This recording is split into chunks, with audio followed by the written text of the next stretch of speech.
She kept asking for a public apology. So I told Ilhan Omar that she should make a public apology to the American people for her anti-American, anti-Semitic, anti-police rhetoric. She continued to press, and I continued to press back. And then Representative Omar hung up on me. Rejecting an apology and hanging up on someone is part of cancel culture 101 and a pillar of the Democrat Party. So that's technically a Congresswoman, Lauren Boebert, talking about the conversation she had with actual Congresswoman Ilhan Omar after Boebert was filmed commenting that because Omar is a Muslim, she's presumably a terrorist, amongst a lot of other incredibly racist, Islamophobic, xenophobic comments. And Omar had a phone call with her. I wouldn't have done that, I don't think, if I were her, but she tried. And Lauren Boebert did what Lauren Boebert did. I mean, that's just a bit of the video, but did she seem apologetic from the video that you saw? We don't know. We don't have the recording of the phone call. We don't know exactly what was said or what tone it was said in. But Nina, I'm going to guess that it was aggressive. I don't think it was overly apologetic. What do you think? No, I mean, we can tell if she took that tone that we saw in the video with Congresswoman Ilhan Omar, then we know what the energy was. That is not, look, memo to Congresswoman Boebert. What you just displayed is not a damn apology. You don't go on to apologize to somebody and then indict them in the same conversation. Where I'm from, that's not called an apology. And I'm like you, John, I probably wouldn't even taken her call because we knew she was gonna be up to no good. That's number one. Yeah. And number two, I would have hung up on her too. Yeah, maybe even sooner. After a few choice words that I will cannot say on this child PG-13 program.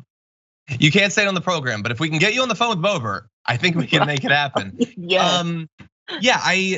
Look, this is all a stunt because stunts are all that these people have. They're there for stunts. They were selected because of stunts. And you can tell with the way, why can't she speak like a normal person? She pushed back and I pushed back. Like, it's like she's chewing every word like it's some sort of performance. Or just talk like a human being. You're on Instagram, seriously. It's not like you're not doing an HBO docu, like just talk like a person. But in the extended comments, she said, as a strong Christian woman, I would never want to say anything that offends someone's religion. Well, then why do you constantly joke about the jihad squad? Why do you constantly joke? Like, this is not the first time that she joked about the mere fact that a woman might be a Muslim means she should be suspected of being a terrorist. She says that constantly. So I don't buy that. She goes on to say, by the way, after like, how could my apology not be good enough to Ilhan Omar? She then called her a terrorist sympathizer again, said I would never support terrorism, but we can't say that about her. She's empathizing with terrorists, which I've never seen from Ilhan Omar. I have seen some stuff from Lauren Boebert though. I thought it was weird when she tweeted back in the day, the Taliban are the only people building back better after they had retaken Afghanistan. Taliban, by the way, killed thousands of American service members and countless civilians over the past couple of decades. But she thought it was funny, I guess. Seems like sympathy to me. So anyway, we're gonna get into what Ilhan Omar had to say about that call. I am curious, Nina, what do you think, if anything, should be done now? I mean, the leadership of the GOP needs to call Congresswoman Boebert out and tell her this kind of behavior is not acceptable yet, but it is acceptable. And that's why they won't call her out. It's tenuous in that GOP right now. And McCarthy, who wants to take control, he has to do this delicate dance to be able to have the votes. To be able to, continue to be their leader. And if, in fact, the GOP take the House next year, God forbid, but it's looking more and more like that is going to be the reality. A program note, unfortunately. But he's doing a delicate dance, so he doesn't really care what she's doing. How this is putting the Congresswoman Ilhan Omar's life in danger. Is the Islamophobia is so thick. You can cut it with a knife. Speaking of knives, we were talking about knives a little earlier before we got on there. But it does. I mean, there are some consequences, and she's stoking, Congresswoman Boebert is stoking the flames of hatred and bigotry and racism. That's exactly what she's doing. And they can try to parse this out and try to say, well, she said this and no. Congresswoman Boebert is stoking the flames of racism and anti-Muslim hate. And it puts Congresswoman Ilhan Omar's life in danger, the lives of her family, and other people who are Muslim in danger. Yeah, and by the way, so you were asking for the GOP leadership to comment. They haven't really done that. Kevin McCarthy said at some point that he'd talked to Boebert, and Boebert apologized, even though she won't really do it publicly. She put out a tweet. What's up, John? Now we weren't there, but I can kind of imagine, can't you? What he said to her. Now you know you can't talk that. You can't say that out loud. Don't say that out loud. You know, whatever. Go ahead. I'm sorry. I just had to say that. No, I think that that may be further than he went. He might have said like, hey, like, say it because like the base really likes it. But I have to pretend that I chastised you. So that's also possible. We do know some Republicans are criticizing. Nancy Mace recently, who has her own problems, said that they should not be using these racist tropes.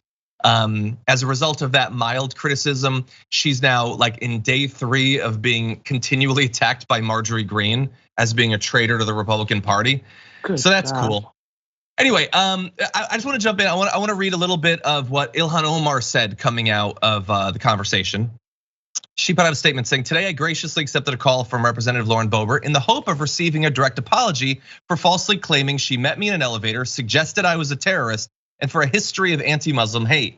Instead of apologizing for her Islamophobic comments and fabricated lies, Representative Boebert refused to publicly acknowledge her hurtful and dangerous comments. She instead doubled down on her rhetoric, and I decided to end the unproductive call. So she doubled down on the call. I guess the video on Instagram was her tripling down on her Islamophobic comments. Representative Omar goes on to say, I believe in engaging with those we disagree with respectfully, but not when that disagreement is rooted in outright bigotry and hate. To date, the Republican Party leadership has done nothing to condemn and hold their own members accountable for repeated instances of anti-Muslim hate and harassment. This is not about one hateful statement or one politician. It is about a party that has mainstreamed bigotry and hatred. It is time for Republican leader McCarthy to actually hold his party accountable. I am going to guess he's not going to do that. So look, I agreed with you. I think that the Republican Party should handle this. It doesn't seem like that's gonna happen. If nothing else comes of this, if Kevin McCarthy doesn't say anything, if there's no internal thing, then do we just move? I guess we just move on. Like that's because they could censure her, they could take her off of her committees, I suppose. They've been doing that recently for violent comments and things like that. Should they do that in this case? Yeah, I think they should, but again, they know that ultimately there will be no consequence unless the voters give the consequence. Because look at Congresswoman Greene. I mean, she's still out there doing her thing like nothing has happened at all. This woman has been taken off of committees, and she's still out there stoking hatred and just out there wilding out. So ultimately, but the leadership should at least take a strong stand, and stop playing with these people. It hurt beyond the Republican Party itself. It hurts this country, and it hurts our being able to commune one with another, because there are some people that look at these leaders, they believe every freaking word that comes out of their mouths, and they're painting Congresswoman Ilhan Omar as the other, and then people who do subscribe to that religion as the other two. And that is very dangerous for all of us. Yeah, I want to jump ahead to a tweet that was put out by Representative Jamal Bowman, who he had a similar thing to say. He said, this isn't an accident. Targeting Muslims and immigrants is at the center of right-wing strategy. Ilhan is both Muslim and an immigrant. Ignoring this vile behavior is ignoring this strategy and attempt to oppress. Well, the right wing is gonna ignore it. They're not gonna do anything. McCarthy, like he wanted Marjorie Greene to apologize once, I think, and it was when Marjorie Greene compared, those being asked to get vaccinated to those who'd been killed in the Holocaust. That's like the one line that they technically won't cross. Aside from that, they don't really seem to care. It doesn't seem at this point like the Democratic leadership in the House did put out a statement saying that they don't support the comments that were said against Representative Omar. But so far, it doesn't look like they're going to censure him in the same way they did to Representative Gosar when he was fantasizing about murdering AOC. And I'll just throw this out here. I understand that in comparison to the comments about Omar, perhaps it's light, but she did also make homophobic comments about Pete Buttigieg, and that is like it's being almost entirely ignored. I get that there's multiple scandals happening simultaneously, but she didn't even tweet an apology about making those homophobic remarks. I guess that's the most normalized thing ever in the GOP.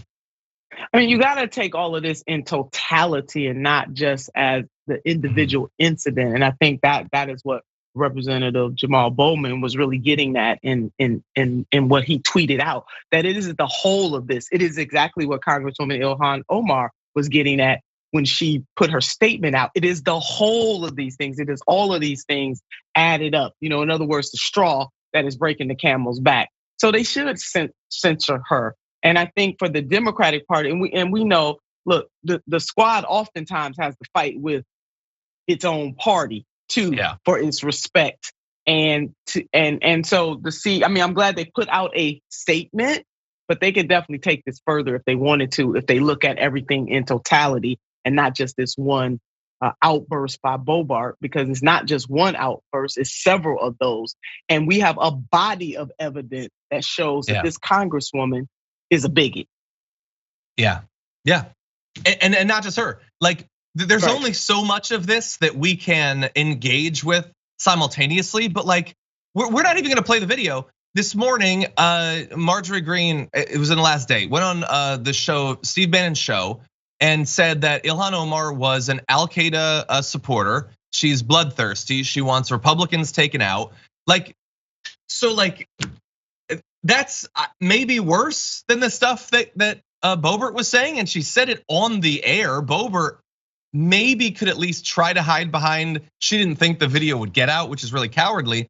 But Greene went on the show to say those things. So I don't know what we're supposed to do. Like, many of the mechanisms that would disincentivize this is supposed to be that it's abhorrent, that people won't support it, that leadership won't support, but leadership on the right does support it.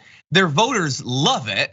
It's the only thing they have to give their voters, and that's the only thing that seemingly their voters have been trained to want. So I don't know what we're supposed to do. And finally, to jump ahead a little bit, they've been saying, oh, well, you censor us for our assassination videos. Then when we get back in charge, we're gonna do the same thing to you. And I kind of don't doubt that they're gonna do that, but I don't know what comments are they going to be trying to take to justify like removing Ilhan Omar from her, like they're gonna be going after Rashida Tlaib and Ilhan Omar and AOC, but they don't say things like this. So when inevitably the House does pass to the Republicans, because the Democrats are gonna do F all between now and then, what are these news cycles gonna be? What are they gonna be using to justify the revenge that they want? They won't have much, John, and that they know, because in the culture war, they are the ones that take it to the extreme, and they're programming countless numbers of Americans, again, to see other people, to see people as the other, and the other that must be feared, that must be reviled. That is the problem here. And we've been through cycles of this in the country. It's part of human existence, unfortunately. And here we are in the 21st century having a replay, if you will, of some of the worst segments of American history. We're right back there again. And I just want to see more. Republicans are going, if the leadership can't do it in the Congress, then we need Republicans outside of the Congress to denounce this kind of behavior and run people. And I know it will be hard for them to do, but they got to run just like as progressives run people against corporate Dems. We need some good group of Republicans who have not lost their ever-loving mind to get the courage to run against these people, whether they can beat them or not. They got to put up a challenge, because the people on the inside are not going to do it. If they want to reclaim the Republican Party, they need to get some folk that are not extremists in that way, in the way that these people are displaying themselves to be, to run against them and have real conversations with people in this state, in their respective state. Yeah, I agree. And we should bear in mind if and when that ever does happen, those Republicans are still going to be awful. They just might not be quite as insane on a daily basis as these ones. That's true. But hey, we'll take improvements wherever we can get them, I guess.